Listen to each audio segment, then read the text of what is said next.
تو یہ رشوت لینا، کرپشن کرنا، ڈکیتیاں کرنا، یہ بھی بول و براس کی طرح ہے.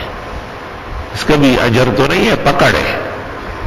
آدمی کھانا تو اتنی سے چپاتی اور اتنا سا دو چار نوالوں کا سالن ہی بہت ہے. خوردن برائے زیستن و ذکر کردنست، تو معتقد کہ زیستن از بہر خوردنست. اتنا ہی کھانا ہو اور حلال کا ہو، اچھے راستے سے آیا ہو کہ آدمی جیے. اطباء اس کو قوام حیات کہتے ہیں، زندہ رہنے کا طریقہ اور ذریعہ. جب ضرورت سے زیادہ ہو جائے گا تو آدمی میں غرور و تکبر آ جائے گا، شیطان بننا شروع ہو جائے گا. اس کو لگام دینا آسان کام نہیں ہے. مالداروں، اپنے پیسوں کو گن گن کے رکھو، حساب ہوگا تم سے. لوگ مسکین عاجز ڈینگی کے مرض سے مر رہے ہیں.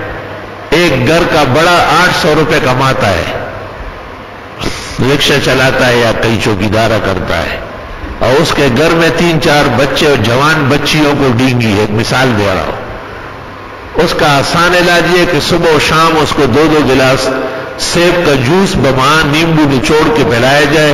2-3 دن میں ڈینگی ختم ہو جائے گی. لیکن وہ کہتے ہیں کہ جی یہ تو 1000 روپے بنتے ہیں اور یہ تو ایک بچی کا خوراک ہے اور یہ بقیہ کیا کریں گے.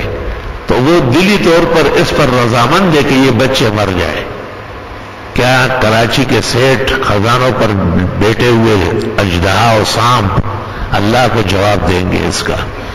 کم از کم ان کو آپ راشن مہیا کرے، ان کو خوراک بھیجے، اعلان کرے جنگ اخبار اور امت اور اسلام کے صفحے اول پر کہ ڈینگی سے پریشان حال لوگ فلاں جگہ مجھ سے ملاقات کریں، اور اس کی ڈاکٹری تصدیق کے بعد ان کو کہے کہ اس کو جو علاج معالجہ ہے وہ اس کا طرف میری طرف سے، تب اللہ تم سے راضی ہوگا.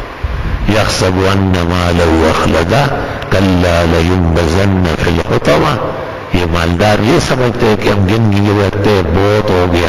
فرمایا اسی مال کی وجہ سے ہم ان کو ملیامات چور چور کر دیں گے. توبہ. کاش کہ مجھے تو کبھی دولت کی خواہش نہیں ہوئی.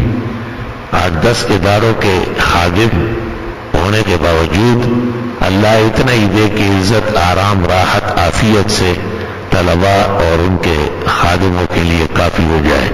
لیکن ایسے موقع پہ خیال آتا ہے کہ اگر ہم بھی اربوں کربوں کے مالک ہوتے تو ہم یہاں سے اعلان کرتے، اور بجائے بخاری شریف ترمذی پڑھانے کے میں یہاں گیٹ پر کرسی ڈال کے اور ڈینگی کے پیٹے ہوئے کو سیب کا جوس مہیا کرتا.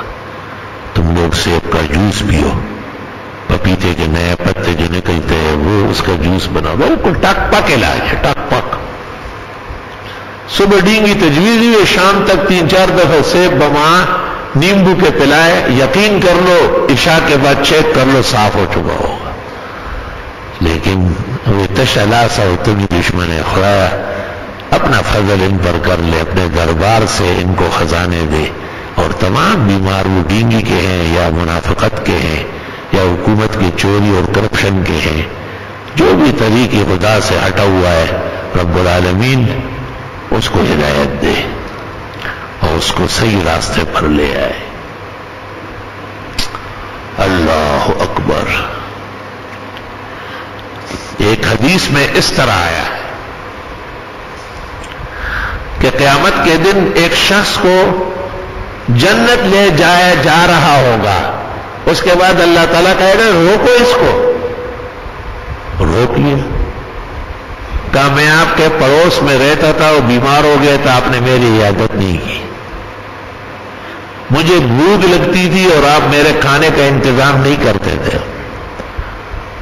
مجھے پیاس لگتی تھی اور آپ مجھے پیاس بجھانے کے لیے نہ پانی، نہ ٹھنڈا دودھ، نہ شربت دیتے تھے.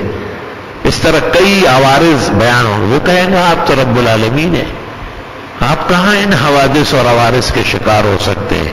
تو اللہ تعالیٰ کہے گا کہ وہ جو بیمار تھا وہ میری طرف سے تھا، وہ جو بھوکا تھا اس پر بھوک میں نے ڈالی تھی، اس کو جو پیاس لگی تھی اگر آپ ان کی امداد اور تعاون کرتے تو مجھے وہی پا لیتے.